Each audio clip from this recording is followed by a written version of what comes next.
Once at the end of the war, I attended a reception in The Hague on the occasion of the liberation of the city from German occupation. Among the guests were representatives of the Allied command and diplomats. I did not really want to go to this reception, but it was impossible to refuse.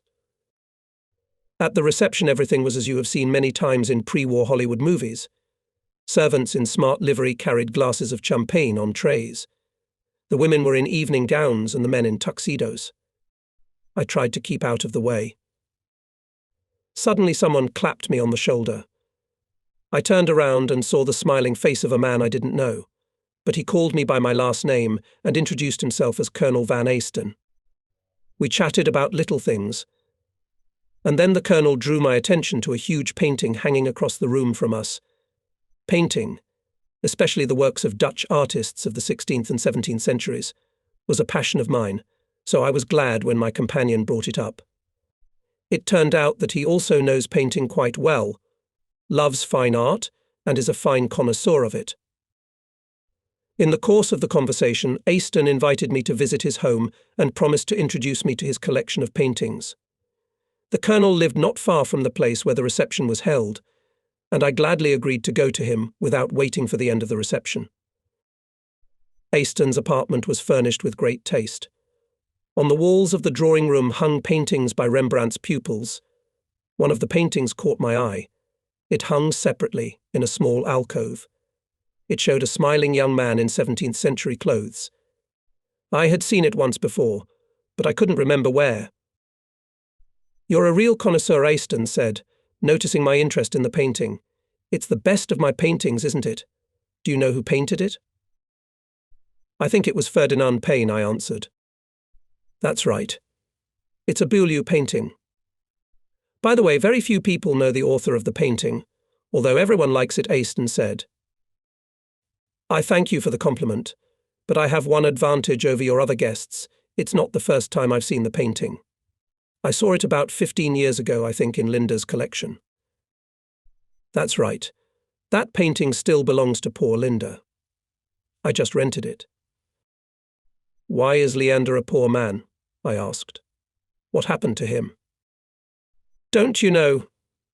Easton wondered. "I thought it had been known for a long time." "Not to me. The last time I heard of Leander was just before the war started. He was rich and prosperous then." "Oh, a lot has changed for Linda since then. If you want me to tell you about him," Easton offered, and I readily agreed. Easton told me that before the war Linda had been one of the leading collectors of paintings in Holland. He had made a huge fortune by skillfully dealing in paintings. But in his personal life, Linda was not so fortunate.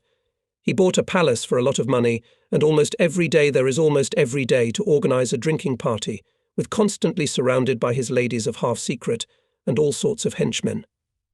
Gradually, Leander's wealth began to melt away. He needed to take some drastic measures to improve his financial affairs. One day, about a year before the outbreak of war, there was a fire in Leander's palace, where he kept his collection. The collection was insured, and the insurance company, of course, thoroughly investigated the cause of the fire. The investigation revealed that Linda had set the fire deliberately in order to collect the insurance money.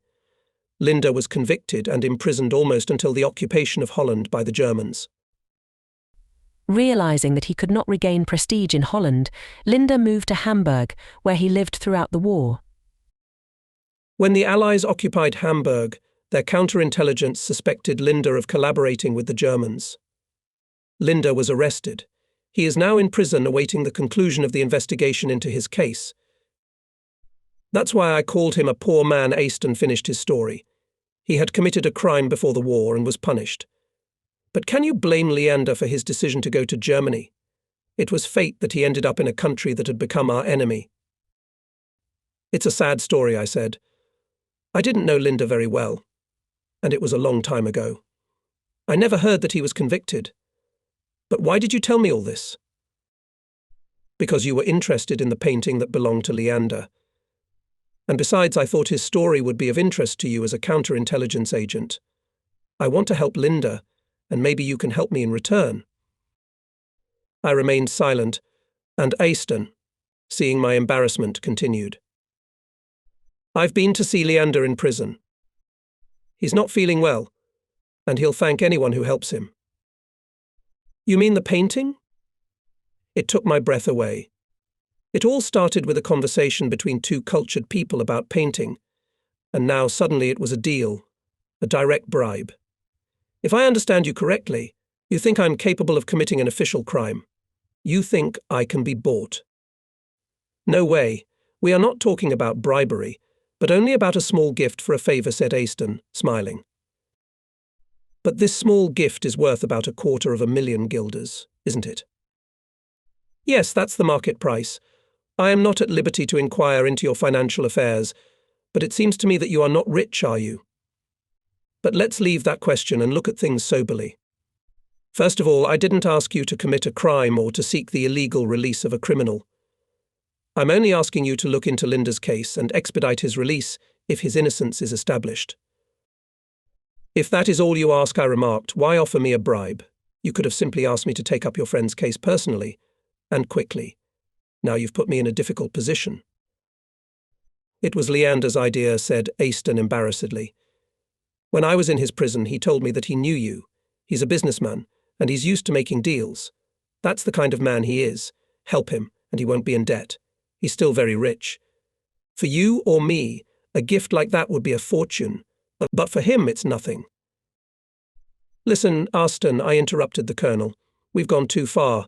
I appreciate your skill as an orator, but a bribe is out of the question. Linda will have to wait.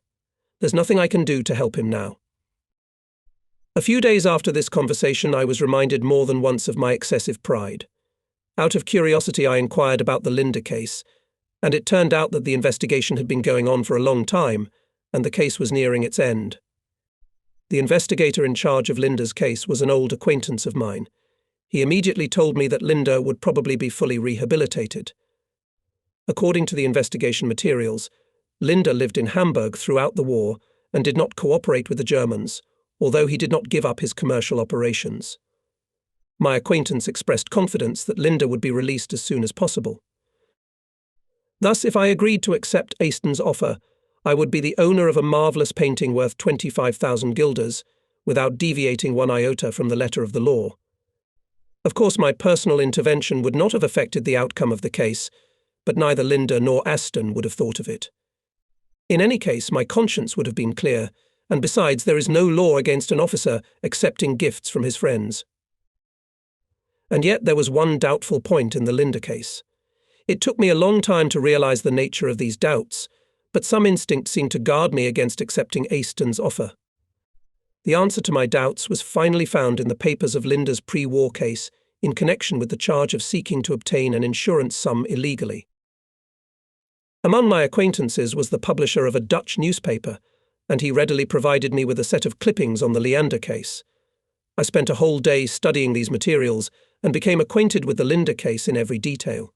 Persistence and perseverance paid off. A week later, I had the opportunity to meet Aston again at one of the staff meetings. So, how are things in the art world? I greeted Aston. What paintings are you interested in now? I am very much obliged to you, Aston replied, smiling. I am very sorry that I did not have the opportunity to thank you earlier. For what? You remember, of course, that marvellous painting by Bowl, which you refused to accept as a gift. Well, after I was released, Linda gave it to me, and he was so insistent on accepting it that I could not refuse him. I'm glad you got it, I said with a chuckle. What's the matter? Why are you grinning? Aston asked nervously.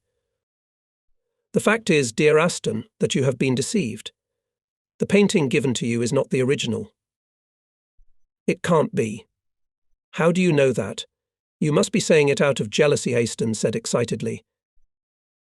A man who sets a fire to get insurance money is not a simpleton. He's always driven by cold calculation. He is capable of deception, even when giving a gift to a friend. Empty words, shouted Aston. All right, I replied. You may not believe me, but go to the documents and read the testimony of the insurance company's expert witness at the trial. You'll find out that Linda then demanded payment of the insurance sums for the paintings which were supposedly burned. but were in fact stored in a safe place. But to achieve his goal, Linda had to destroy several valuable paintings. Among them was a painting by Bowl. You now have a copy of this painting, a fine copy, but still a copy. It's worth about 1,000 guilders, not 250,000. So it's a forgery again, and only a forgery. I first heard about Johnny a week or two after the end of the war in Europe. At the end of May 1945, a meeting of former leaders of the resistance movement was held in Eindhoven, to which I was invited. One day, during a break in the meeting, I was sitting in a cafe talking to two members of the resistance movement. One of my interlocutors was a man named Bluth, the other was called Ritten. It had become customary that every time we met, battle buddies would reminisce about the dead. I don't remember who, but I think Ritten suddenly said, "We have to make sure Johnny gets a posthumous award." "Why posthumously?" Bluth interrupted him. "Because he's alive." "No, I know for a fact he's dead." "That can't be, unless something has happened to him in the last few weeks." "My friend saw Johnny 2 months ago," insisted Bluth. "And yet I can't believe it." "I saw his grave with my own eyes near Zutphen," said Ritten. "A grave is not proof," said Bluth. "You can dig a hole and write any name you want on a tombstone. I won't believe Johnny's dead until I see his corpse myself. It's probably just another one of his pranks. I'm sure of it." "But how will you be able to identify his corpse if you find it?" Ritten asked. "Didn't you know Johnny personally?" "No, but I still can't believe he's dead. At least not until I have hard evidence." My interlocutors were beginning to repeat themselves in their arguments, and I was overcome by a strong curiosity and desire to know who Johnny was. To end the argument, I asked, "Which Johnny are you talking about? I have never heard of him, although I know many of the leaders and active participants in the resistance movement." "You've never heard of Johnny?" Ritten asked with surprise. "No." "Colonel," said Ritten firmly, "we all did something for our country, but none of us can compare to Johnny. I am surprised that he is not known in England. After all, he was an Englishman." "He is still an Englishman," Bluth corrected Ritten. Whether he lives or dies, Johnny will always be a great man. "But who is he?" I insisted. "Where did he get that name?" "He was a pilot," Bluth replied. "His plane was shot down over Hilversum early last year. Johnny was wounded, but he managed to take refuge on some farm near Zutphen. After recovering, he decided to stay in Holland and here to continue fighting the enemy." The resistance movement in northeast Holland was never very active. There were a lot of German troops in these areas, and due to the proximity of the border, the situation remained tense at all times. But it was to be seen how things changed with Johnny's appearance. He let the German echelons under the skeleton, set up ambushes on the roads, organised attacks on German headquarters. During the landing of British paratroopers in Arnhem, Johnny deployed active operations behind German lines. If there had been more men like him, the British might have held Arnhem. "What was his real name?" I asked. "What did he look like?" "We just called him Johnny."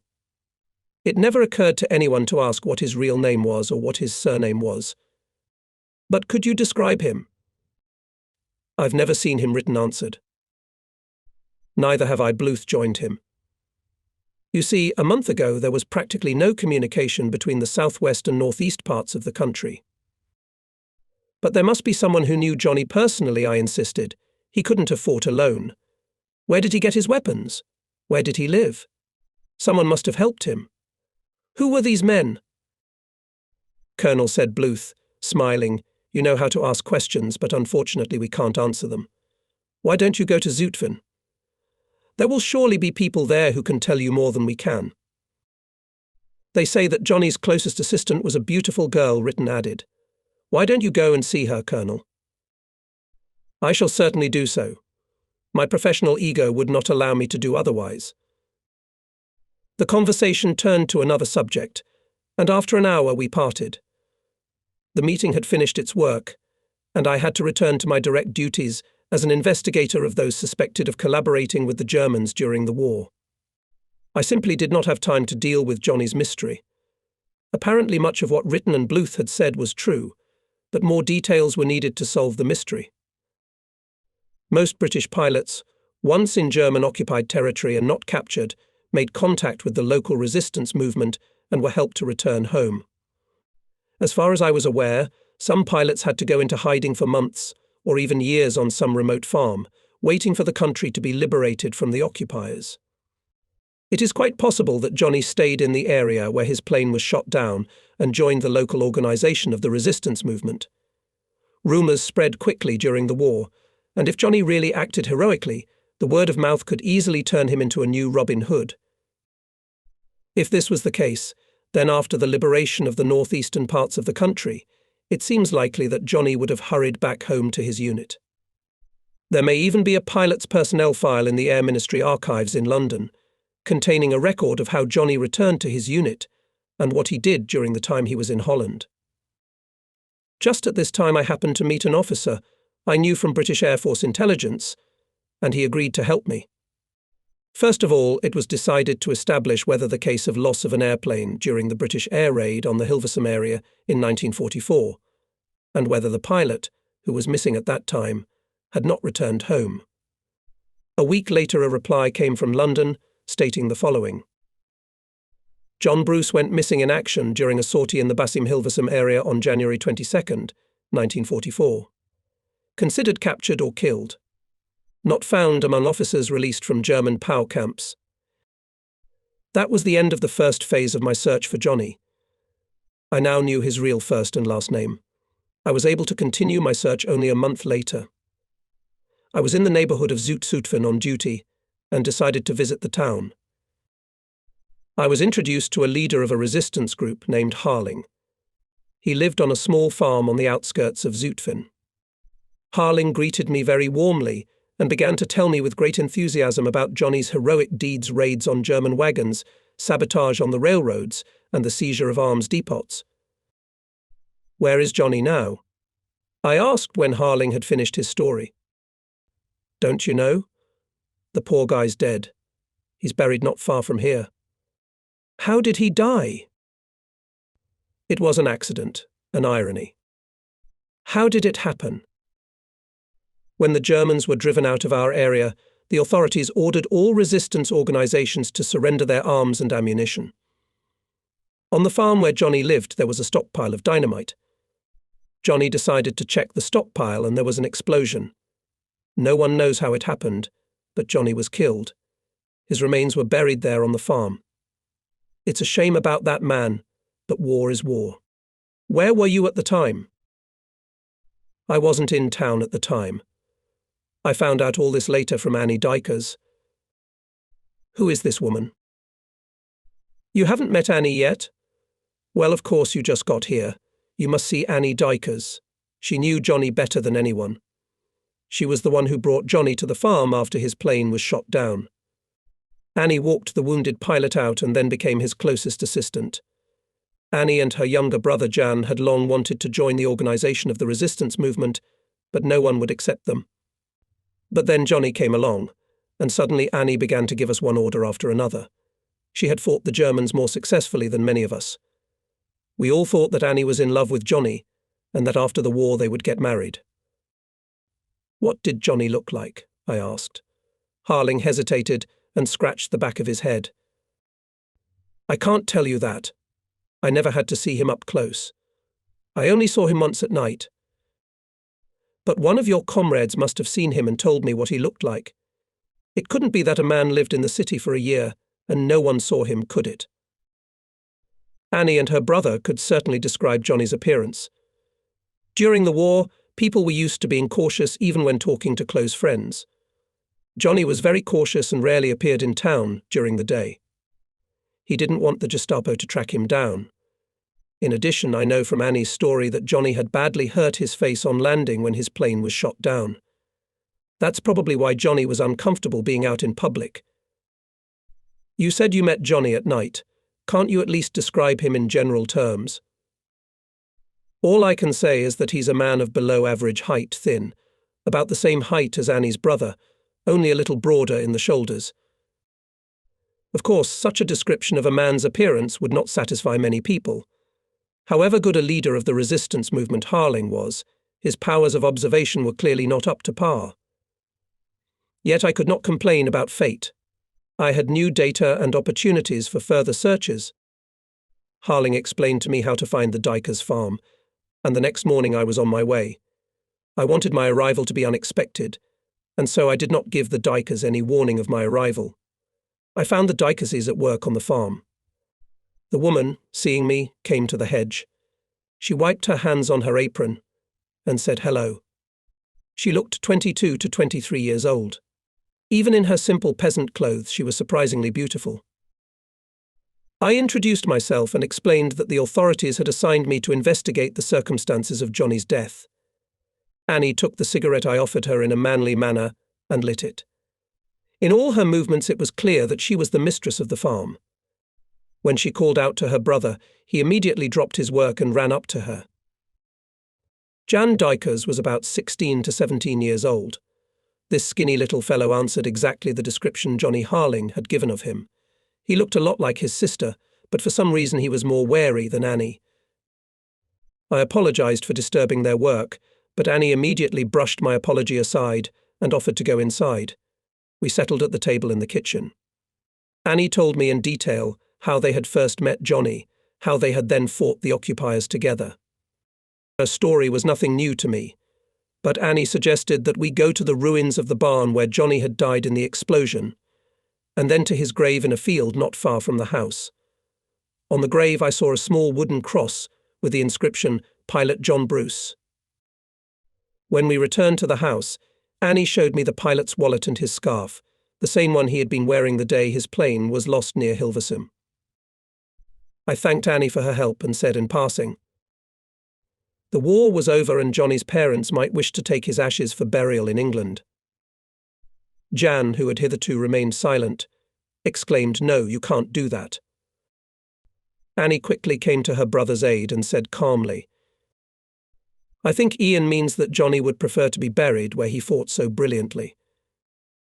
Then, of course, he should have been buried at the site of the plane crash. After all, that's where Johnny ended up as a fighter," I remarked. "What are you saying?" Annie said, after a moment's silence. "Just guessing," I replied. "In front of me are two young Dutchmen, a brother and a sister. They had long sought to become members of the resistance movement, but no one wanted to accept them.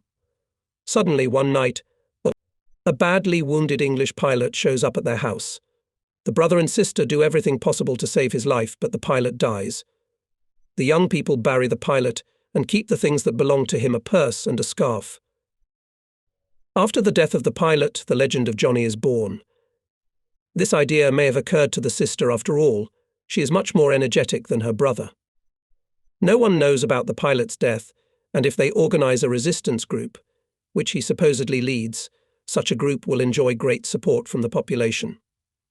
During the day, the pilot hides. He supposedly does not want people to see his disfigured face. He meets with members of the resistance movement only at night, and everyone finds in him a resemblance to Jan Dykers. And how could they not? Ian Dykers is Johnny. Johnny's group wins one success after another, inspiring other resistance organizations to fight. But now the war is over and the question arises what to do with Johnny. The brother and sister are well aware that soon this legendary hero will be of interest. The ghost must disappear once and for all. An explosion is set off in the barn and Johnny disappears. A new cross appears on his grave. That's how I see the whole story. Maybe I'm wrong. An intelligent person can draw many different conclusions from the facts, Annie replied. But what proof do you have? The proof is in the grave under the white cross. If I am right, the body of a man who died a year and a half ago is buried there. If you're right, we'll only find the remains of a man who died in an explosion 2 or 3 months ago. Are we going to open the grave? There's no need for that, Annie said quietly. You're right, of course. What do you intend to do now? Nothing. I just want to shake hands with two young patriots who did their best for their country. What are we going to do with the dead pilot's body? Annie asked me when I was about to leave. Leave his ashes alone. It is not often that young pilots have to continue the fight after death. A few minutes later, I got in the car and drove to Zutphen. In the first months of 1942, I felt very tired. The war had already been going on for 2.5 years. During this time, I was involved in the screening of many thousands of refugees who had taken refuge in England to escape the Nazis. At first, I and my colleagues, who were also involved in the screening, worked in the most primitive conditions in one of 5 reception centres organised by the London County Council. These 5 centres were located in the boroughs of Fulham Road, Balham Bushy Park, Crystal Palace and Norwood. The last one I had to become more familiar with than the others. It had once been a hospital. A barbed wire fence had been hastily erected around the carefully guarded grounds. When a new batch of refugees arrived at the centre, something unimaginable happened there. Speaking in different languages, children screaming, women crying, old people in a state of total confusion. People who had been hiding from pursuit for days and even weeks could not afford to be fastidious. And yet it was necessary to give them shelter, provide them with hot meals, and finally begin the most important task of screening the refugees for safety. Often, especially in the winter of 1940, and the spring of 1941, the arrival of new shipments of refugees was accompanied by the rumble of air raids, and then the usual confusion became a living hell. German aviation, trying to destroy London, used the tactic of striking the area, and the objects of bombing were the areas of Crystal Palace and Norwood. Thus, the refugee reception centres received a solid dose of air raids and bombing. So, in the spring of 1942, I felt war fatigue. Practically, I had not had a vacation since September 1939 and now increasingly dreamed of leaving London and spending a day away from the city, leaving the bombing and security problems behind, relaxing my muscles and enjoying the birdsong. So when the opportunity suddenly presented itself, I grabbed it with both hands. One morning we received word of the arrival in Lisbon of a well-known leader of the Dutch resistance movement, who went by the alias Albert. Albert had been secretly smuggled out of Holland by one of the routes prepared by members of the resistance movement. Albert's arrival at one of the airfields in southern England was expected in the afternoon on the day the message was received. As Albert had left Holland recently, his information about the situation in the country was of considerable interest. In order to get all the information he could from Albert as quickly as possible, he was to be met by a member of our staff who spoke fluent Dutch. So I decided to do it myself. It was a warm, sunny spring day, and I was glad to think of a trip through the English countryside as a distraction from my daily cares. After breakfast, I left for the airfield in a staff car with a soldier driver. And now, after many months of desk work in London, I was rushing in the car, leaning back in the seat and half closing my eyes, and felt with pleasure the gusts of fresh wind from the open window of the car on my face. I could not have imagined a greater pleasure. As I listened absent-mindedly to my companions ranting in the purest Cockney, I thought about why all army drivers are such big talkers, and occasionally mumbled something under my breath to show that I was listening to him. We arrived at the airport well ahead of schedule. There was a sentry at the barrier. The corporal on duty fascinated me with his diligence and thoroughness in checking our passes. Finally, he opened the barrier and saluted us goodbye. At that time, it sometimes happened that unauthorized persons entered camps and military facilities by showing a pass signed Adolf Hitler. The editorial staff of one newspaper, carried away with the gimmick, dressed its employee in full stormtrooper uniform and sent him to Whitehall. No one took any notice of him, except a few dutiful soldiers who saluted the newly minted stormtrooper, mistaking him for an officer of the Free French Army. Vigilance had never been the hallmark of the British. The car pulled up to the front of a handsome, typically English country mansion, situated on the edge of the airfield on a site enclosed by a barbed wire fence. I later learned that at the outbreak of war, the airfield's runways had been enlarged and the mansion and its surrounding land had to be confiscated. The chief of the airbase occupied the house as his headquarters and apartment, leaving only a couple of rooms for an officers' meeting, attended mostly by senior officers. Younger pilots had thoughtfully located their club room away from the headquarters and the ears of their superiors. Just in case, I arrived at the airfield a good half hour before the arrival of the plane from Lisbon. Entering the house, I asked the messenger to escort me to the chief of the airbase. The latter was already waiting and greeted me with a friendly hello. Barely having time to seat me, he ordered tea over the telephone, the universal English remedy for all ailments. I suspected that the tea party was a distraction from his usual duties. He was hosting a member of the cloak and dagger profession, as intelligence and counterintelligence are often called, and he knew, moreover, that an important refugee would soon arrive at the airfield. All this, taken together, was far beyond the usual monotonous activities of an air-base chief. In our work, one gets used to almost unconsciously analysing strangers and evaluating their personal qualities. I did not talk to the chief of the airbase in 5 minutes, as I felt that I already know the most pronounced features of his character. He was a man in his 40s, with thinning hair and deep wrinkles around his mouth and eyes, which gave away his restless character. He wore a pilot's patch over his left breast pocket of his uniform, but had no bar of orders or medals. It seemed unlikely that in the 3rd year of the war an officer pilot in the active army would become a lieutenant colonel without being awarded the Distinguished Flying Cross. I therefore decided that the owner of the house was a career RAF officer who had, by the outbreak of war, crossed the prescribed age limit for flying and so had become a staff officer. It was the practice of the British Air Force to keep a permanent staff at each airbase, whose duties included guarding the area, maintaining aircraft, organising meals and administrative services for the flying units stationed at the base. There was often friction between the crews of airplanes arriving at the base and the permanent personnel of the airbase. The chief of the airbase was responsible for maintaining discipline of all personnel, and it was not an easy task. The chief of the airbase often had to deal with hot guys, among whom there were equal to him, and sometimes even older than him in rank. Many probably looked at him as an old penguin, a bird with wings but unable to fly. It seemed to me that working at the airbase depressed Lt. Cole. Gawkins. He was friendly, but he was extremely nervous and suddenly went into a long discourse about the unworthy behaviour of some young pilots, mentioned their wild entertainment in the evenings at the officers' club. According to Gawkins, young pilots in his day did not dare to say a word in an officers' meeting unless one of their senior officers spoke to them. And now, before a guy is a pilot, he's already sporting his captain's stripes.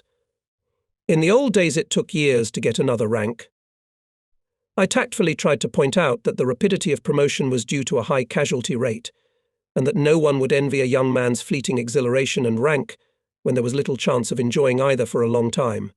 Gawkins politely, but with nervous determination, rejected my theory. During our conversation he jumped up now and then, went to the window which overlooked one of the main landing strips, and looked out, evidently in case the plane from Lisbon appeared unexpectedly. Gawkins was highly agitated. He glanced incessantly at his watch and called twice to the control tower to see if there was any news of the plane. It was excruciatingly painful to watch him, and I was very glad when at last the telephone rang and the control tower duty officer reported that the plane was over the airfield and would be landing in about 3 minutes. The incoming planes were stopping at the far end of the airfield. Gawkins told me that a squad car was standing there to take my guest and the other passengers to the officers' room. Gawkins and I stood on the porch of the house and looked out into the bright spring sunshine, waiting for the car to approach. Finally it stopped a few feet away from us and 4 men got out. The first was, I assumed, a representative of the diplomatic department. This was evident from the black bowler of the type commonly called Anthony Eden, which may be said to be the distinguishing mark of senior officials of the Foreign Office. As if to emphasize his position, this man carried a solid black briefcase. He was followed out of the car by a pretty girl with long blonde hair, a little over 20 years of age, and an elderly, respectable-looking man, who straightened up somewhat primly and took the girl under his arm with a patronizing look. Last was a confused middle-aged man with a brown paper roll in his hand. This was Albert, no doubt. As I descended the stairs towards him, I could not refrain from looking at the strange couple, a young attractive girl and an old man. The nature of my work develops a visual memory for faces. At some point I suddenly thought that somewhere I had already seen the face of this old man. I could see him both in public places and in a newspaper photograph. The old man must have been an important person, and the imperious way in which he held himself and snapped his fingers to attract Gawkins's attention made it clear that he was not without pride. At that very moment, memory came to the rescue. Yes, of course. In the happy days of peace I had seen in the newspapers a picture of this old man standing in the royal box at Ascot Racecourse and attending the ceremonies of the court. He held the title of peer, and was famous for his great wealth and ancient lineage. For the sake of preserving the honour of this family, we shall hereafter refer to him as the Duke of Monmouth. Walking towards Albert, I involuntarily asked myself, why would an elderly aristocrat and a young girl travel together, and moreover from Lisbon to London? Could she be his niece? During the war years, prominent members of society, especially aristocrats, while performing some official assignments, hired their own relatives as junior members of their own staff and took them with them on various trips. However, seeing the intimate gesture with which the old man took the girl under his arm, I realized that their relationship was not based on blood kinship, but on a different basis. I remembered the stories I had heard in the clubs of Piccadilly about the exploits of the Duke, who did not miss an opportunity to come. In his youth he was involved in at least 2 major scandals, and the reputation of the ladies' man was retained for him in his mature years. That aspect of his life, however, did not interest me. I was concerned about security in general and Albert in particular. The diplomat left in a black government car, standing next to my protective coloured staff car.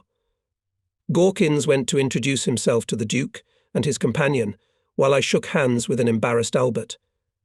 We left the others at the door of the officers' meeting and headed for the small reception area that the airbase commander had placed at my disposal. Following established practice, I checked the papers of the man known to me as Albert, including a letter from our embassy in Lisbon. With a few careful questions, I ascertained the veracity of Albert's words about himself. He quickly proved that he was exactly who we thought he was, and we moved on to talk about the situation in Holland, the situation and morale of the various groups in the resistance movement, and the numbering and location of German military units. Albert did have quite interesting information, but the first superficial questioning did not reveal anything that required an urgent solution. Albert, of course, had the opportunity to clarify the data we had and to help us test various hypotheses. That was all. There was a knock on the door, and Gawkins' messenger entered. He apologized for the intrusion and said that the chief of the airbase wanted to talk to me urgently and invited me to his office. I was annoyed that we had been interrupted, apologized to Albert, and went to get the messenger. When I crossed the threshold of Gawkins's study, I realized at once that I was in the middle of an argument. The red-faced Duke stood beside the desk, towering over the unhappy Gawkins, who had all but retreated into his chair to dodge the verbal attack. A pretty blonde stood at the window and watched the scene. Seeing that the number of listeners increased, the Duke again went on the offensive. "This is a scandal," he shouted, slamming his fist on the table. "Do you doubt the truth of my words, sir? Miss Dykstra is an old friend of mine. I vouch for her good name. Do you hear me, sir? By God, if you don't let us go on our way at once, you'll hear from me again." "What is the matter?" I asked. Gawkins apologized to the foaming nobleman, grabbed my arm, and dragged me out of the room and into the hallway. As the door slammed shut, he leaned against the wall and wiped his forehead with his handkerchief. "Oh my God," said Gawkins. "It's that Dutch doll he brought with him. He swears she's an old family friend, and I suppose he picked her up in Lisbon. God for him and his sexual problems, I'm not going to get into them. But you see, she has no ID or passport. She may well turn out to be a charming spy. By God, I don't know what to do. If I let them go and she turns out to be a suspicious person or even a spy, I'll be court-martialed. If I detain them and she turns out to be above suspicion, the old Duke will have my head cooked instead of steak for dinner." "Have you at least questioned her?" I asked. "Of course. But she only speaks Dutch, and I don't know it. This is the sort of thing that is not covered in flight manuals." I felt truly sorry for the airbase commander, who was in a bind. He was really in a very unusual position for him. Since the interview with Albert was almost over, I decided to come to Gawkins' aid. "You don't mind my interference? I speak Dutch, and one of my functions is to interview incoming foreigners." Oh, I was so hoping you'd suggest that. Gawkins breathed a sigh of relief. I would be extremely grateful if you could help me find a way out. But in the name of all the saints, do it as soon as possible. The old man has already threatened to call his friend Winston and God knows who else. He'll burst with rage if we delay him much longer. We went back to the room. I introduced myself to the Duke, showing my identification and stating also that it was my duty to interview his companion. His lordship had found a new object for cursing. Breathing heavily, he turned toward me like an elephant preparing to attack. First of all, he wished to know who I thought I was, and said that I was nothing but a petty bureaucrat trying to show my power. The Duke added that he vouched for Miss Dykstra, and threatened to teach me a lesson for distrusting so important a person as he. I stood waiting for the outpouring of anger to subside. It wasn't the first time I'd been yelled at. After all, even the most eloquent and most angry person's supply of curses runs out. After a while, the Duke calmed down a bit. When he was finally able to speak, I repeated that we were on military property and that I was an officer doing my duty. No one could leave the airfield until I had spoken to Miss Dykstra, and the longer his lordship delayed that conversation, the longer we would all have to wait. I also said that if he wished to make a formal complaint against me, I would gladly give him my name, rank, and registration number, but that I would not move until I had interviewed his companion. The Duke's face turned purple. The veins in his forehead swelled. He launched into another tirade, this time going on about my, from his point of view, questionable past and even more questionable future. Finally, he ran out of steam.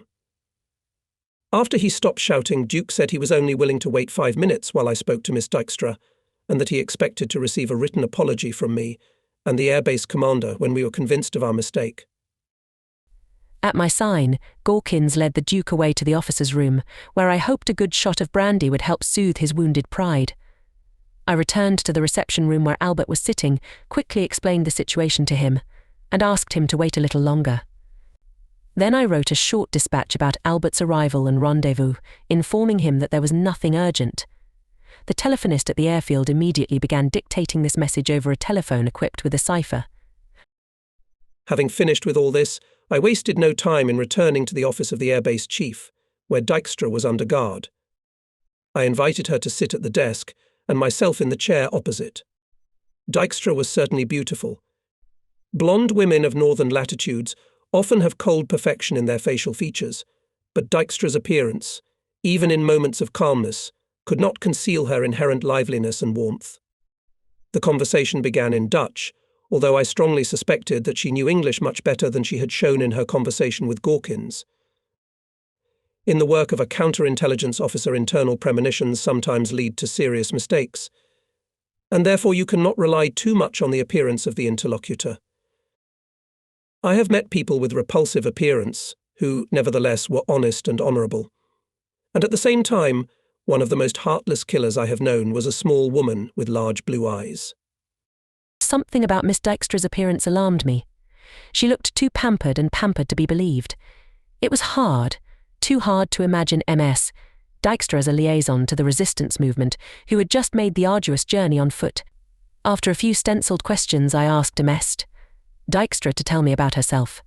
She answered simply and seemed to be candid. MS. Dykstra worked in Amsterdam as secretary to the head of an export-import firm. The coming of the Germans in 1940 led to a reduction in business and the closing of the firm. Its owner, partly out of patriotic motives, partly out of revenge against the Nazis who had ruined him, became active in the resistance movement. She was only 19 years old at the time. She admitted that she didn't dislike the Germans too much, but she liked her host, and there was something romantic about the activities of the resistance movement. As a result, she became a liaison between two independent resistance groups in Amsterdam, one of which was led by the former owner of the firm. Everything going on around her strongly resembled the stories about spies she had been forced to read. The Germans had closed most of the entertainment establishments in Amsterdam, leaving open only a few dancings, and even then for the entertainment of their soldiers. Dykstra was very fond of dancing, and went to the dance hall with one of her friends 2 or 3 times a week. They would sit at a table, waiting for an invitation to dance. Each time Dijkstra went to a dance, the host would tell her the password for the evening. It was usually a simple phrase, but chosen so that it could not be accidentally uttered by an outsider.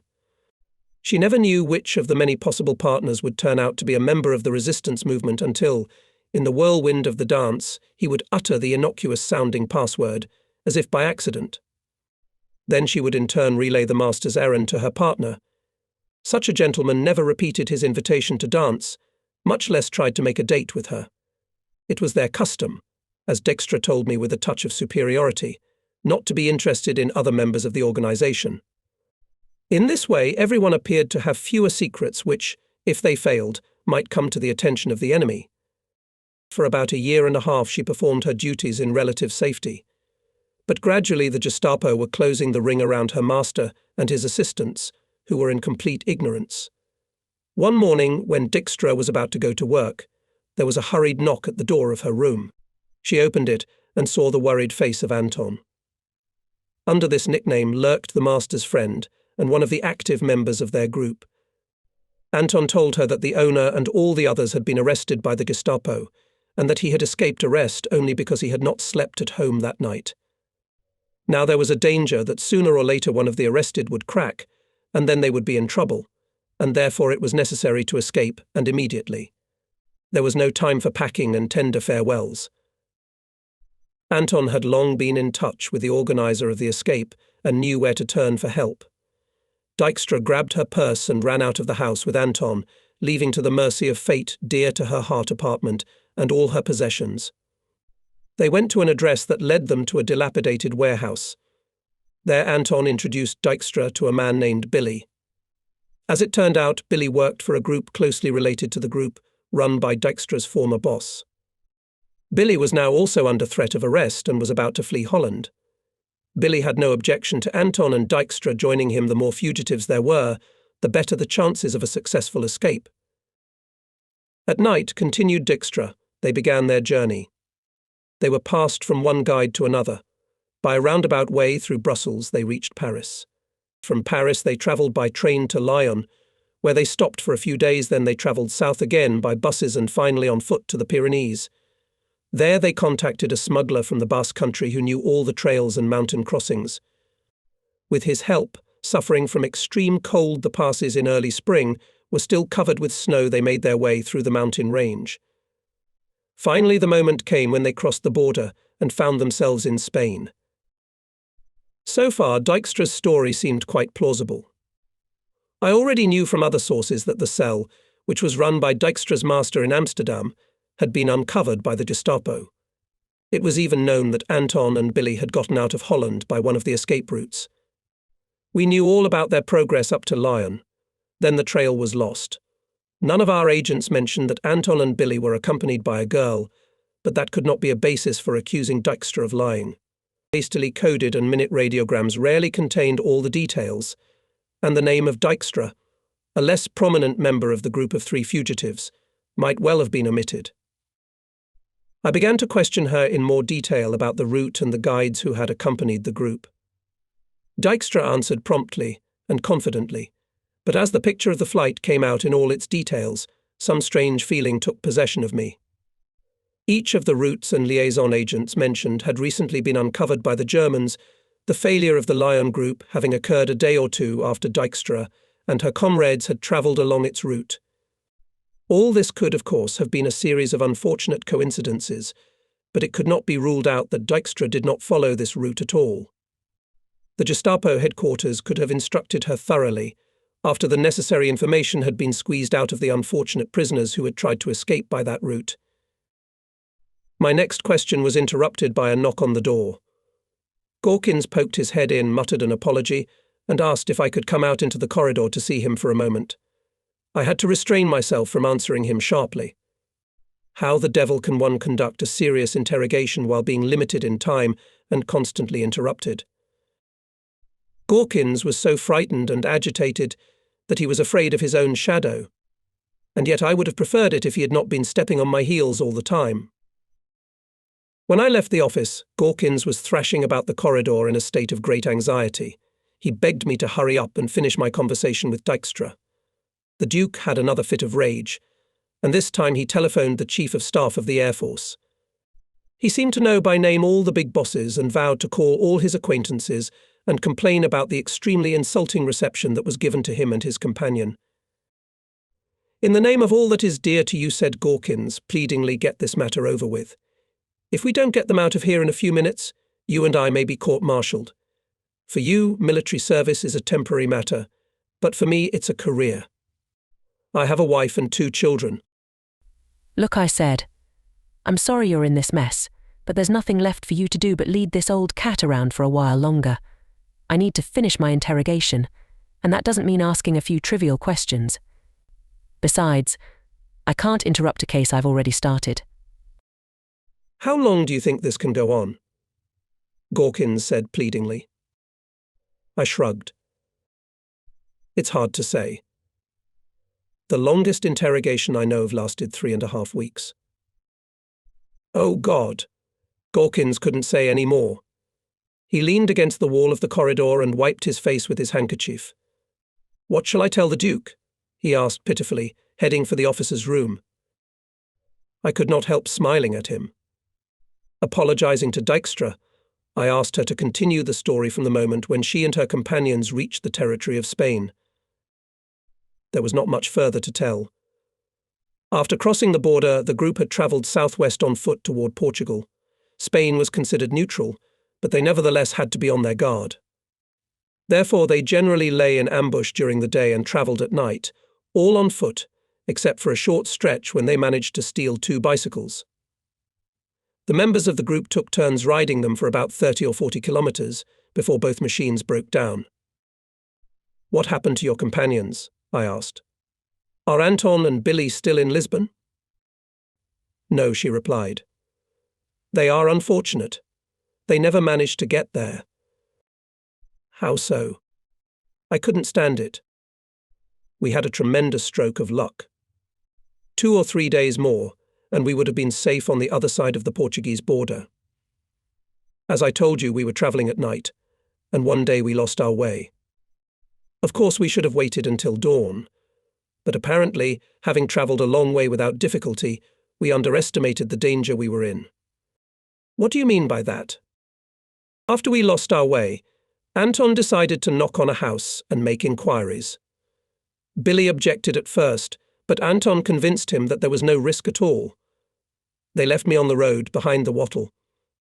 It turned out that Anton and Billy had chosen a house that was occupied by the local police squad. Anton's question about the road to Portugal aroused the suspicion of the gendarme who opened the door. Both my companions were immediately arrested. I heard the shouts and the noise, but I could do nothing. If I had tried to help them, I would not be standing before you now. For about an hour I hid behind the fence, and then I decided to move on. Poor things. They were captured on the last stretch of the path. I still berate myself for not stopping them. There were tears in Dijkstra's eyes. I pondered. Tired people sometimes do irrational things, and the knowledge that the goal has actually been reached can give an overconfidence. But at the same time, it seemed strange to me that 2 experienced resistance fighters, who had travelled over 1,000 kilometres, would lose their way at the end of a journey and risk knocking on an unfamiliar door. "When did this happen?" I asked. "I beg your pardon," replied Dijkstra, "but so many things have happened in this short time that I have lost count of the days. Let me count. Today is the 14th, isn't it? Then it was 10 days ago. The 4th. When did you arrive in Lisbon?" 3 days after that. Just a week ago." "And where did all this come from?" I pointed to her fine suit and her fancy hat. "Did you bring it with you?" "Of course not," Dijkstra said, smiling embarrassedly. "When I reached Lisbon, all my clothes were rags. The next day I happened to meet the Duke, an old friend of my family. He took pity on me and generously bought me new clothes."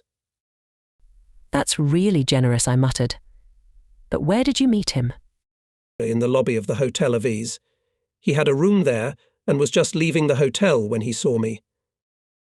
I knew that the Hotel Aviz was probably the most luxurious hotel in Lisbon and the most suitable place for people like the Duke. but hardly any refugees came here. Even bombings couldn't make the Claridges, and the Ritz open its doors wide to random people. The war had passed Lisbon by, and social standards had to be enforced there as strictly as in pre-war London. I doubted that a lonely girl in rags could have entered a hotel like the Aviz past the watchful eye of the doorman. Besides, what was a penniless refugee to do in a fashionable hotel? I was about to ask Dijkstra about all this when there was another knock at the door. This time Gawkins had sent a messenger to summon me. But this was bordering on the ridiculous.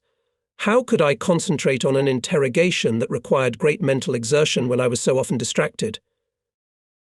The angry utterances I had prepared for Gawkins, as I left the office, disappeared at the mere sight of his dejected face. He looked utterly distraught and told me that the Duke was furious, calling Whitehall again and complaining that he was being kept waiting.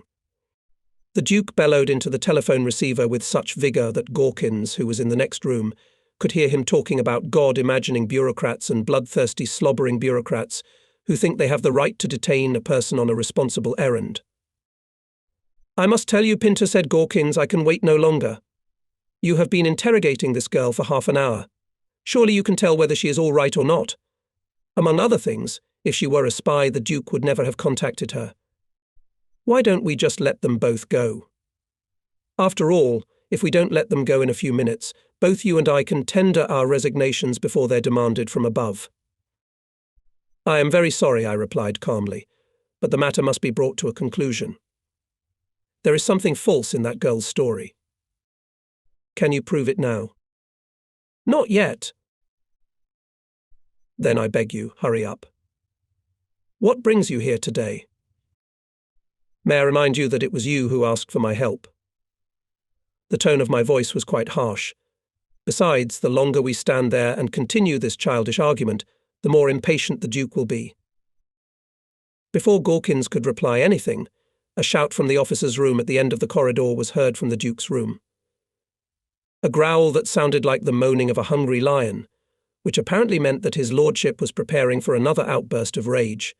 Gawkins, like a frightened hare, darted away. I turned, hit the fire bucket next to me with the toe of my boot, jumped up in pain, and cursed. But then a new thought struck me. When I entered the office and sat down, I stared at Dijkstra for a few minutes without saying a word. Then I said, "Now, let's get this straight. You crossed the Spanish border about 2 months ago."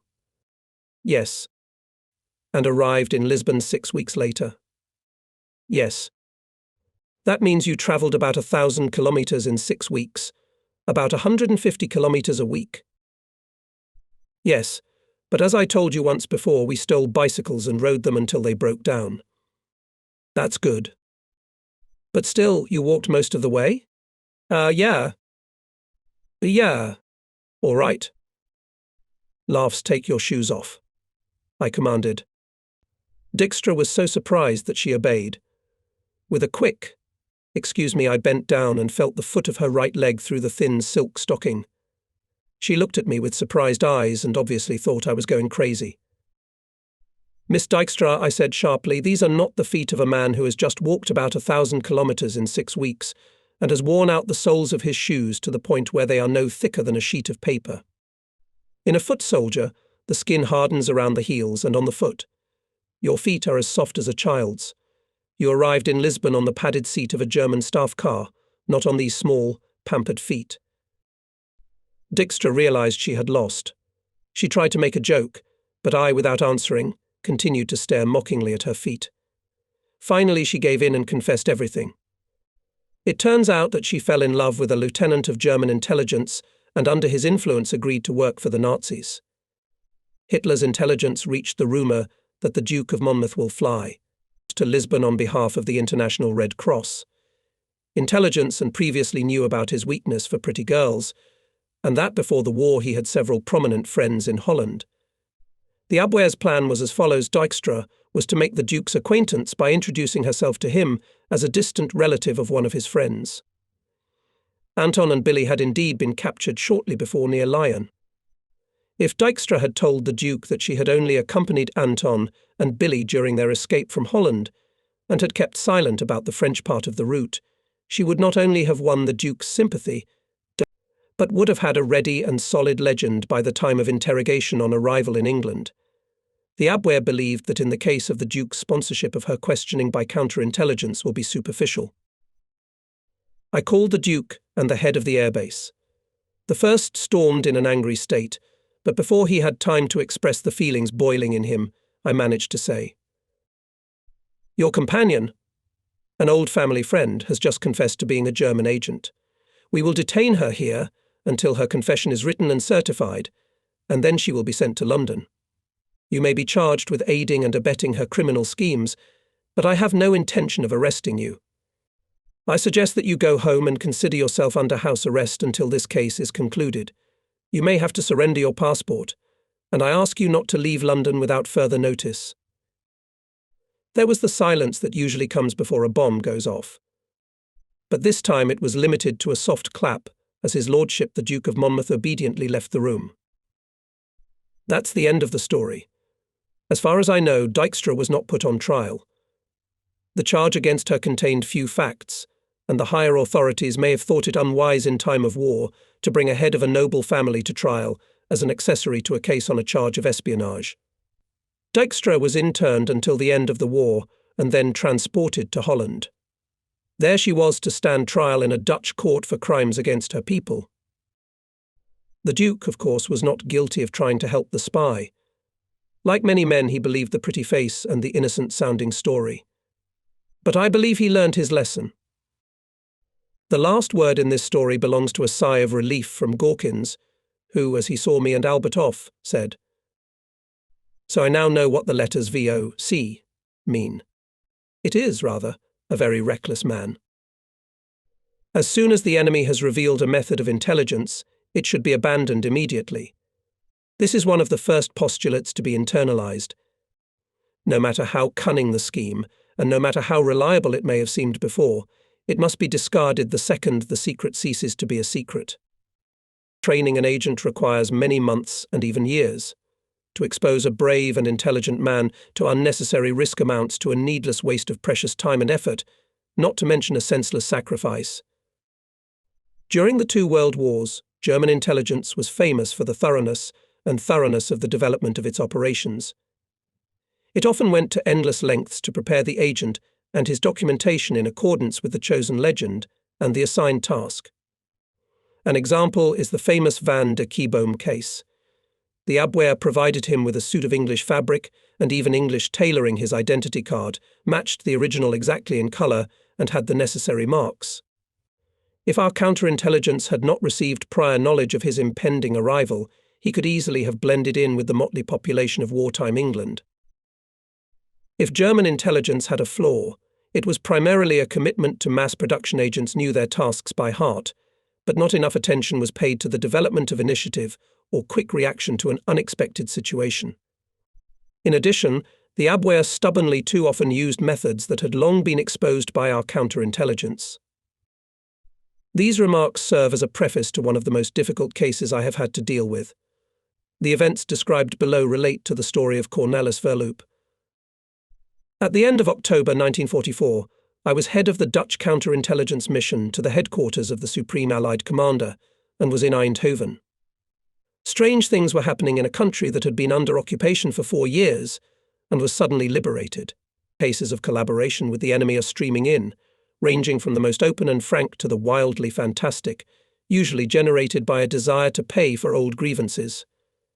Members of the public face one of the most difficult challenges when they witness an enemy occupation of their town or neighbourhood. Take, for example, the local doctor. Is it his duty to remain at his post and help the sick, even though it means he has to follow the instructions and orders of the military commandant? Or should he go into hiding and leave the sick to fend for themselves? What should the priest or the burgomaster do then? Should they remain in their posts at the risk of being later accused of collaborating with the enemy? Or, on the contrary, being patriots, should they abandon the people to their fate? There can be no ready answer to all these questions. Every citizen, faced with the cruel reality of the enemy occupation of his homeland, must find the answer to such questions for himself. It is difficult for those who choose a path condemned by society.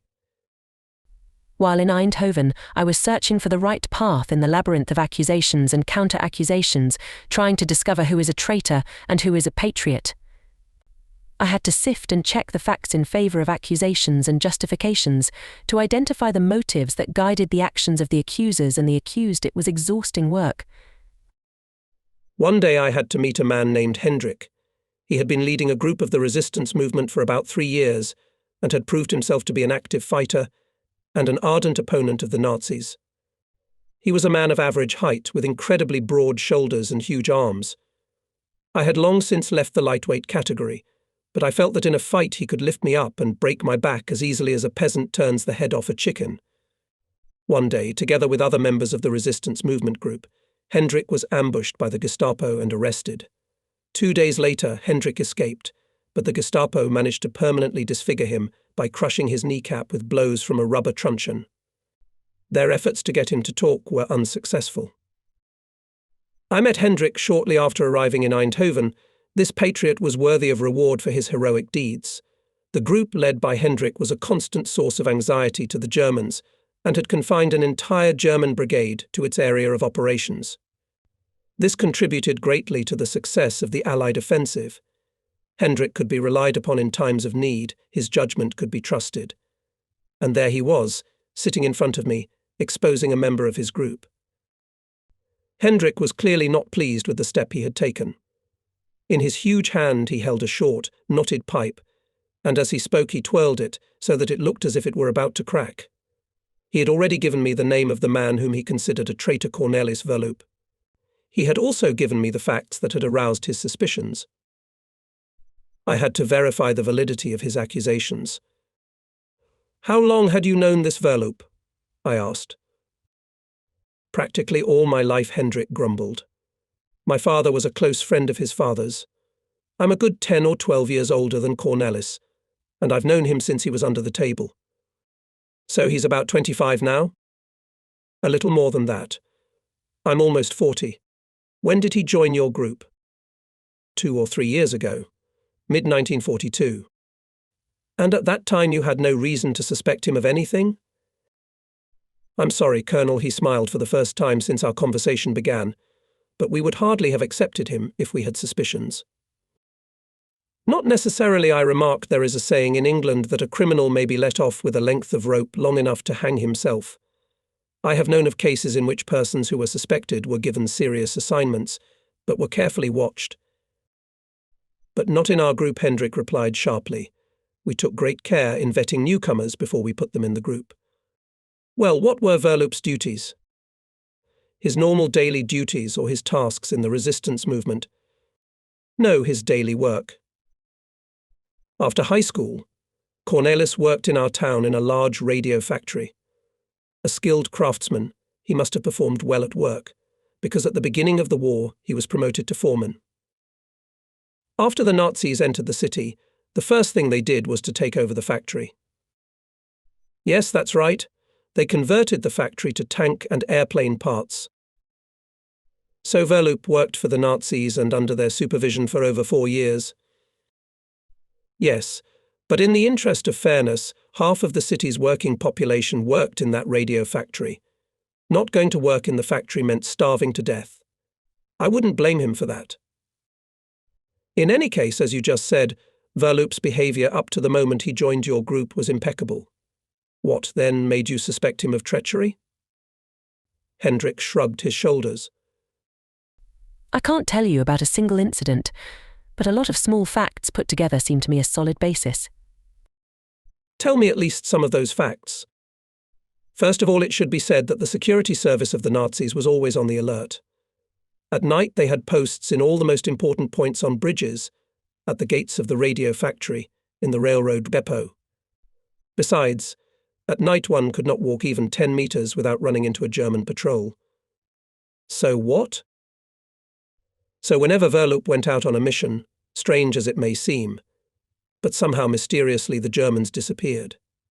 We already knew that if Verloop took part in an operation, it was like a Sunday stroll."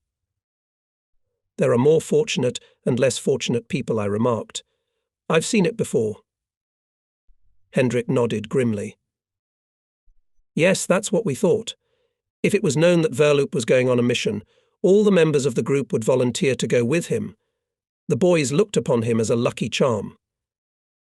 Do you think that he informed the Nazis in advance about the upcoming operation, and they left the group he was part of alone? Yes, that's exactly right. But you don't have any proof, I said. It could have been a coincidence. Maybe. But the opposite is also true. Verloop had never been involved in an unsuccessful raid. Why wouldn't he? He always had some excuse, a bad cough, a cold or something like that. Cornelis is obsessed with his health, constantly pills, ointments and iodine for every scratch, and if his stomach hurts, he can't do without a doctor. Hendrik's voice was full of the contempt that a brave man might feel for a sissy and a slob. But a cough alone could not be a reason for Cornelis' refusal to participate in a particular operation, could it? He could be much sicker than that. And generally speaking, you can't declare a man an enemy agent just because he takes care of his health. But don't you find it surprising that the operations in which he was involved ended successfully, while the groups that went on a mission without him were ambushed? Every time. Isn't that suspicious? Suspicious. I agree with you on that, but it doesn't prove his guilt. All right. What about the bridge story? What bridge? Didn't I tell you about it? 5 kilometers east of town, the railroad enters a long gully and the highway crosses it on a large stone bridge. We received orders to blow up the bridge. The idea was that the collapsed bridge would block the railroad for a long period of time. The Allies hoped thus to prevent the transfer of German reinforcements in Holland and Belgium. British aircraft made several attempts to bombard the bridge, but they ended in failure. The area was literally dotted with anti-aircraft guns, and their fire was too intense for the British planes to get through to the object. That's when we got the assignment to try to blow up the bridge. We usually took it in turns to do the difficult jobs, and it happened that this time it was Cornelis' turn. He led the boys that night, and they blew the damn bridge. And after all that, you suspect him of being a traitor? I asked with undisguised disbelief. It wasn't that bridge. A small footbridge not far from the main bridge. The Nazis cleared the rubble by the middle of the next day. Naturally, after that they doubled, and even tripled the posts on the main bridge, and we had no chance to launch a surprise attack on it. What did Verloop say about it? You probably questioned him. Of course I did. The night was dark, the distance had been miscalculated. There was no time to be sure of the exact position on either side of the bridge, and in the dark it looked like a main bridge. Could it have been a natural mistake? I asked. I should like to be fair, he muttered. Believe me, I hate to blame one of my guys. Especially a guy I've known since he was a boy. Such a mistake is possible. I suppose Verloop was worried or lost his way in the dark and mistook one bridge for another. In isolation, I might regard this fact as a mistake, but if other strange events are in view, the culprit can only be called a traitor. I think it would be wise for me to see this Verloop and have a talk with him. You would oblige me very much, Colonel, said Hendrik. If you think him innocent, I will be the first to shake hands with him. In my heart, I even hope he is not guilty. It is not good to suspect one of your own, but if you prove him guilty, everyone must know it. Don't worry about the trial. We'll settle this quietly.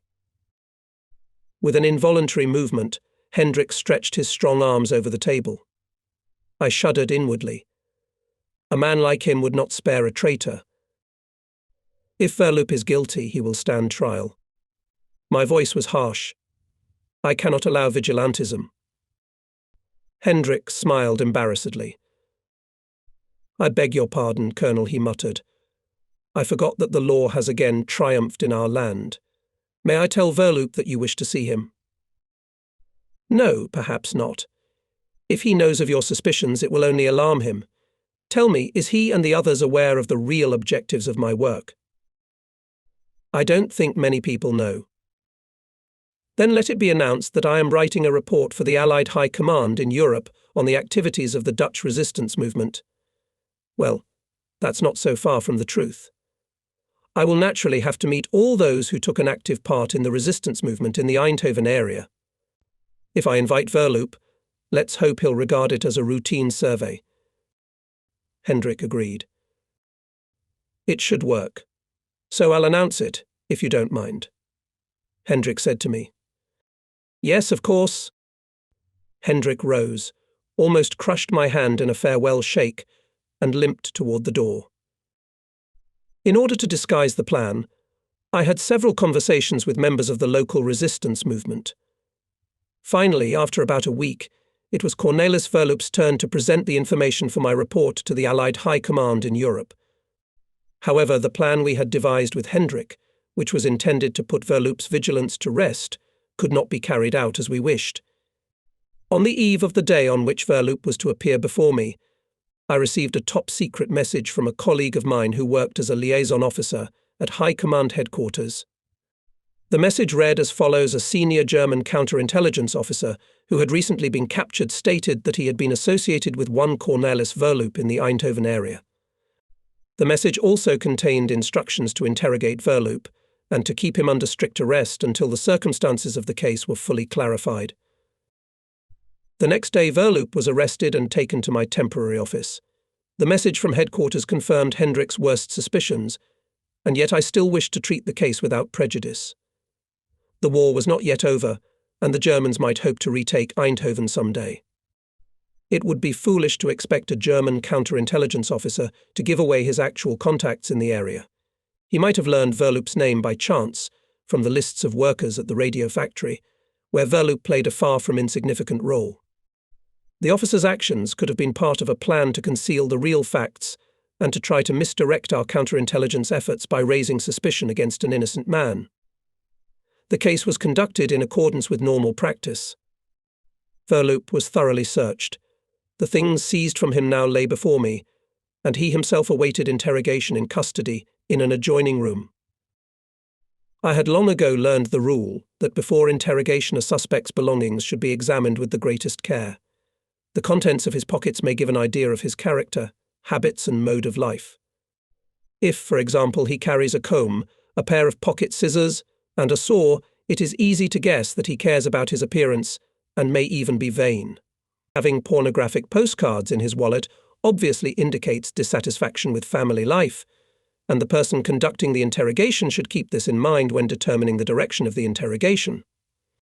But it is even more important to find clues to the method of communication with the enemy. Espionage loses all meaning if the spy is deprived of the ability to communicate the information he or she has obtained. And here I have Verloop's personal effects. These are the most common personal items. I disassembled a cheap fountain pen, just in case, looked into the cap and the inside of the case, but they contained nothing suspicious.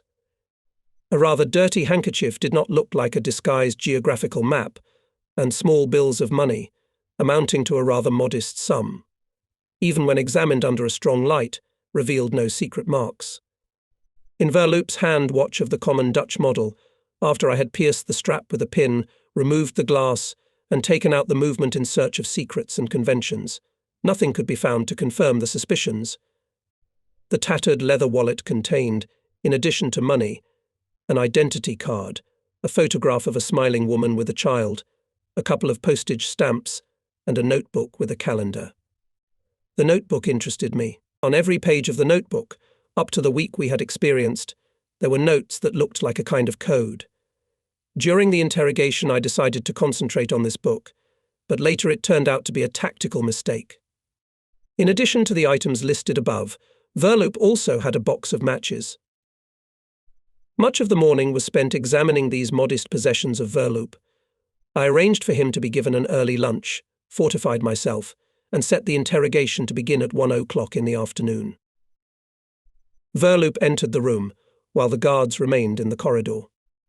I pointed Verloop to a chair on the other side of the table and scrutinized him for a few moments. He was a guy in his 30s with a pleasant face and a straight face. He had good poise and looked like a physically trained man.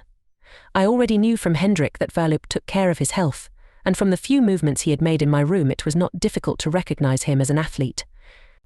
I held out a pack of cigarettes across the table, but he refused. As I lit one, Verloop gave a passionate speech. He was outraged that he had been arrested by his own, as he put it, in broad daylight, in his own house, in front of his astonished neighbours. "You know dirt sticks," Verloop said. "I am sure of my innocence, and you will soon realize it too. But what will the comrades think? They will now point their fingers at me and murmur behind my back. They are not real comrades if they are ready to believe the worst I remarked. Don't worry, Verloop, if you are innocent as you claim, we'll see to it that it is known widely enough." "What am I accused of?" he asked. "It is I and no one else. If I had been hanging around doing nothing, that would be understandable. But I took part in the resistance movement, risked my life many times, and this is the thanks I get.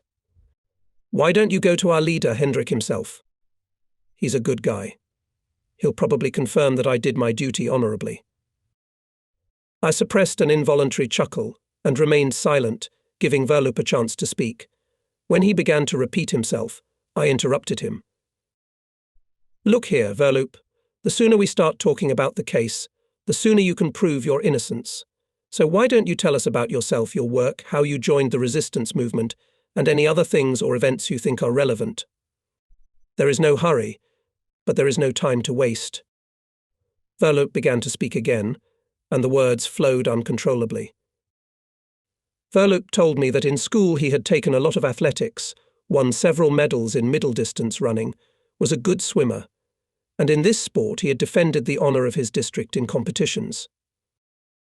Verloop said with a chuckle that he never excelled in mental work, but he was skillful and interested in the laws of electricity as a boy. For this reason, after graduating from high school in 1932, he directed his footsteps to a radio factory. He worked diligently. Soon he was noticed by the administration and promoted. By the time of his marriage, just before the outbreak of war, having barely reached the age of 24, he was appointed shop steward. In the 40th year, a daughter was born to him. He continued to work at the factory even after the German occupation of Holland. "Why didn't you join the army in the 39th year, being a physically strong guy?" I interrupted Verloop. It is known that Holland did not enter the war at the beginning, but the army was getting stronger and needed volunteers. "It may not sound very patriotic," Verloop said with a chuckle, "but I thought the war wouldn't touch us. Besides, it's only been about 2 months since I got married and got a good job." It was a frank answer. At the beginning of the war, you'd often hear business people realised too late what the war had brought, often after they had begun to feel the bitterness of defeat as a result of the German blitzkrieg. You have just said that you joined the resistance movement in 42nd year, 2 years after the Nazi occupation of the country. Why so late? Verloop shrugged. "Put yourself in my shoes," he said. "I didn't want any complications. I had my wife and little daughter in my arms. I knew that the Germans had treated many people badly, but life is life. As for me, the Nazi owners of the factory behaved correctly. Among other things, I did not feel that I had shown myself less patriotic than others. Not me, so another would have been in my place at the factory. If we did a good job, the owners sometimes gave us a bonus. We received a coupon for butter or sugar. You have to think about such things when you have a wife and child." Verloop evidently noticed the expression on my face, for he immediately added, "Don't misunderstand me. I never took the path of helping the Germans. I did my job, that's all. Apparently I was not born a hero. My principle has always been to live and let others live." I only nodded my head, saying nothing in reply, but in my heart I did not blame Verloop. It is easy for a man who has not experienced the horrors of the occupation to conclude that every citizen has a duty to take up arms in defence of the fatherland. But one often forgets the probable fate of his family. After hesitating for a moment, I asked, "By what rite of passage did you join the resistance movement?" Strangely enough, it was my wife who convinced me to do so. The leader of the group I eventually joined had already asked me several times to join them. He knew that the nature of my work allowed me to move freely around the factory, and he expected me to help the group organize sabotage or gather information. I said at once that sabotage was ruled out. The Germans had a well-developed control system, and it would not take them long to determine which shop in the plant was responsible for a defect in lamps or switches.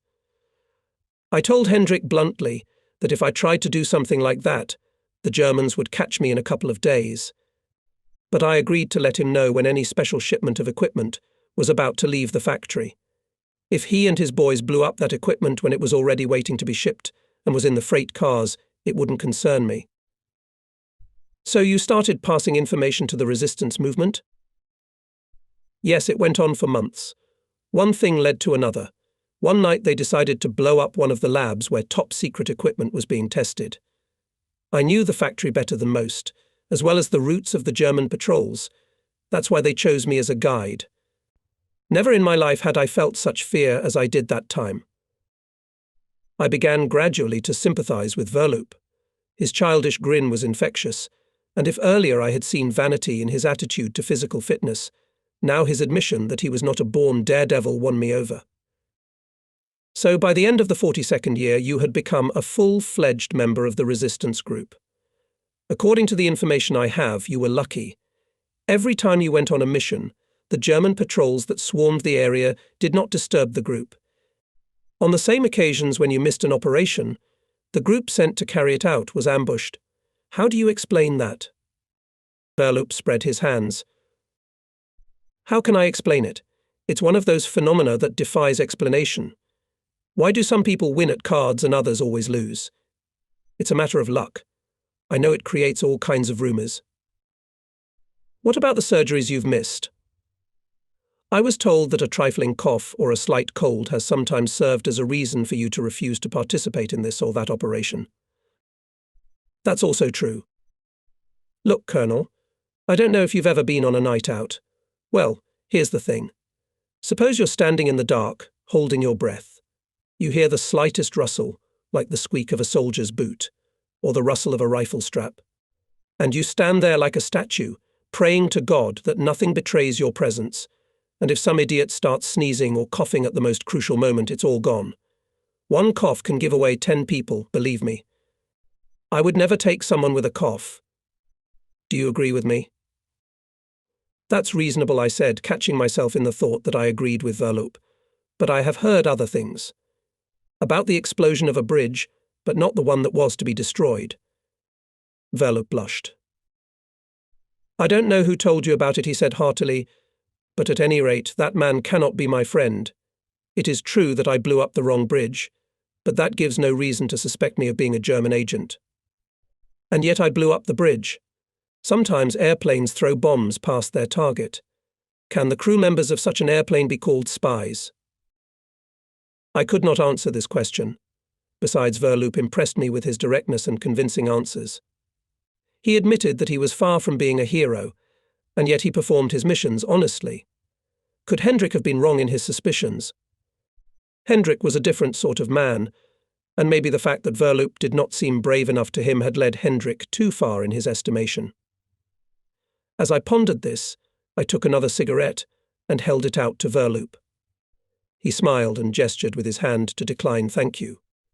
I don't smoke. Sorry, I keep forgetting. You probably think smoking is bad for you, don't you? A pack of cigarettes was lying on top of his wallet. I took the wallet and took out a photograph. Your wife and daughter. Yes, he answered proudly. A close-knit family. And what's this? I pointed to a rectangular white card with printed characters on one side. In the corner was Verloop's photograph with his signature. This is my factory pass. Most workers have green passes to enter through the main gate, but I had a special one, a white one that gave me the right to go into most of the factory's shops. Right. Now I decided to use my main trump card. Taking a pocket calendar book in my hand, I began to turn the pages, watching the expression on Verloop's face, which remained indifferent. There are groups of numbers on each page, I remarked. Look, there are 66 and 5/10, then 62 and 16. On the next page, 66 and 4/10, 64 and again 16, and so on. Can you explain the meaning of these figures?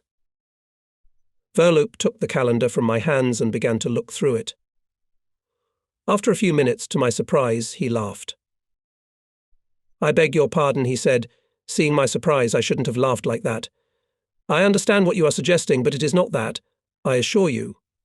It's not a cipher for communicating with the Germans. It's much simpler than that.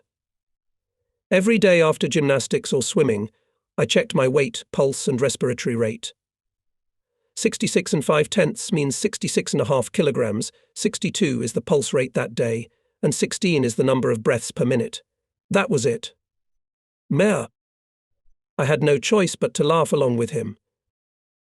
Reviewing the notebook, I put the cigarette in the tin can that served as an ashtray. Taking the cigarette again, I was disappointed to find that it had gone out. Without thinking, I reached for the box of matches that lay among Verloop's things, and I happened to notice a look of excitement on Verloop's face. I weighed the box on my hand and shook it so that the contents rattled like a rattle. Then I opened the box and spread the matches on the table. Verloop seemed to stop breathing. I put the matches in a row. There were about a dozen of them. At first sight they all looked alike, but on closer inspection I saw that the heads of 4 of them were of a paler colour than the others. I looked Verloop in the eye and said, "I will tell you a little story. About 2 years ago, 2 brothers, Dutchmen, docked a boat on the coast of England. In Holland, they deliberately created a reputation for themselves as persons sympathetic to Germany, and after appropriate training were sent by the Gestapo to England with a spy mission. They were ordered to pass themselves off as refugees, and after receiving permission from the English authorities to reside in England, to send the German intelligence required information. Unfortunately for the enemy, the 2 Dutchmen turned out to be true patriots. They deceived the Germans. As proof of their sincerity, they showed us a clever method of transmitting information which they had been taught. Do I need to tell you about this method?" "As you wish." Verloop shrugged his shoulders. "Though I don't see what it has to do with me." "A little patience. The point is that the brothers had several boxes of matches. Some matches were real, others were fake. The heads of the latter were made of a special chemical composition, which after wetting allowed to apply secret writing. Such matches looked like real matches, except that their heads were a little paler in colour, like these 4. Let's try this match. Strange it won't light. Or maybe it served its purpose. You could use the pass that the Germans gave you and write on the blank side of it details of the resistance group's activities with one of these special matches. All you had to do was hand the pass to the guard as you entered a classified workshop in the factory. When you left the shop, he would return it to you. Isn't that the way it was, Verloop?" I leaned back in my chair and watched Verloop. He blinked incessantly and made strange swallowing motions. I kept looking at him, fiddling with the matches. He stared at my hand as if hypnotized, and after 2 or 3 minutes he, as they say, cracked up. Verloop told all. He had indeed joined the resistance movement, and mostly because his wife was incessantly sarcastic toward him. Eventually Verloop joined the group, but his heart was not in this kind of work, and he soon lost heart. He told the Nazis everything, bidding for his life in exchange for information about the activities of the resistance movement group. The Germans offered him to stay in Hendrik's group, but arranged so that during operations with his participation ambushes were not organized. They even allowed Verloop to blow up a small bridge so that he could prove to his fellow resistance group members that he had done his duty to the end. When a person splits for real, they tend to tell considerably more than what one expects to hear. In an effort to demonstrate his sincerity and ease the weight of guilt, Verloop gave away information that was the key to uncovering another traitor. But that is another story. Verloop himself was tried in Holland as a traitor and spy. By some miracle he escaped the death penalty and was sentenced to life imprisonment. Verloop was exposed for 2 reasons. First, he was carrying matches. Though he did not smoke. Second, Verloop's masters were careless in continuing to use a method of communication which we had long ago discovered.